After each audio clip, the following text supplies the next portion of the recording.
Mr. Lieu. Thank you, Chairman Nadler. Thank you, Secretary Mayorkas, for your distinguished public service.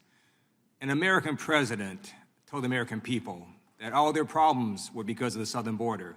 Sounded just like my colleague from Colorado, that all your problems are because of the southern border. He railed against the border. He tried to close it. He talked about the drugs at the border. That American president was Richard Nixon. It's 1969, and he launched Operation Intercept to shut down virtually the southern border. And after 3 weeks, he gave up. He failed. His policies failed to stop the migrants coming to the United States.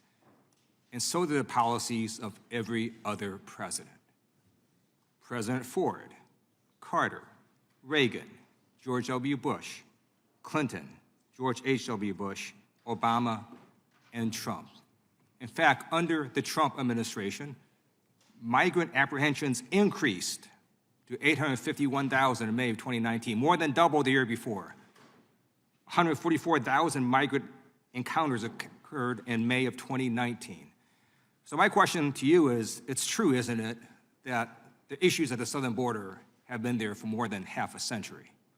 That is true, Congressman. For my Republican colleagues to somehow say this is a new problem is just hogwash.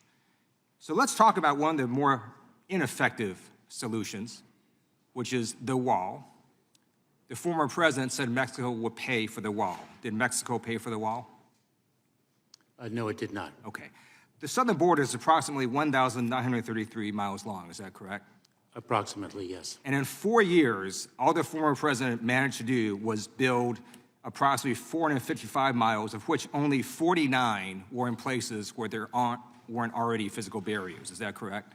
I'm not familiar, Congressman, with the precise amount of mileage that was built, but it certainly didn't expand the entire territory of the southern border, nor is it the most effective means of securing. In fact, public reporting is that there has been over 3,000 times this wall was sawed by people trying to cross. Isn't that right? I have read a report that estimates that number of attempted incursions. And the overwhelming majority of this wall was built in places where there already was a previous physical barrier. Isn't that right?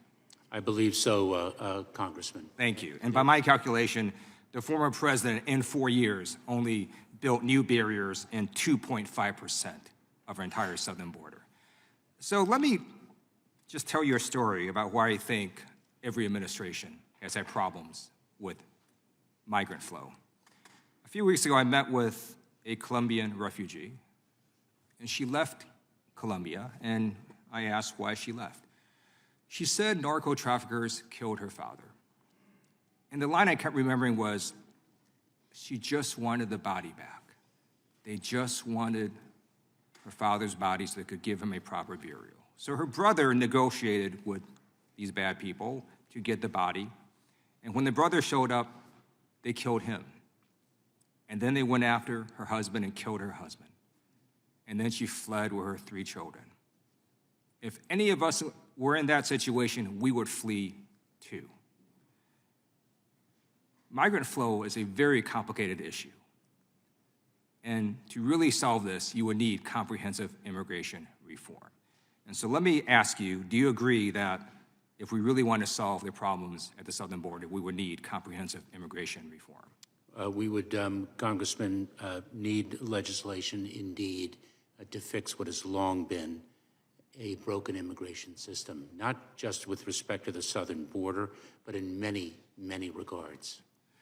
I'm pleased that Bloomberg has reported that there is a bipartisan group of senators meeting, including Senator Tom Tillis and Democrats, talking about bipartisan legislation to try to address the real issues facing the southern border. So let me ask you, what would some of those pieces of legislation look like that you would like to see? So there are many pieces that have been discussed and that I support. One, of course, fundamental, is a path to citizenship. We have approximately 11 to 12 million undocumented individuals here in the United States. Programs that recognize immigrants' contributions to the prosperity of our nation, to fix the path for farm workers to citizenship, to provide citizenship for the dreamers, the young children who really have known no other country but America, who've been on our front lines and contributed to our communities in so many different regards, whether it's in response to the COVID-19 pandemic, or have taught our children or worked in our faith-based institutions, to recognize the contributions of individuals who have made this country everything that it can and should be. Thank you, and I yield back. Gentlemen.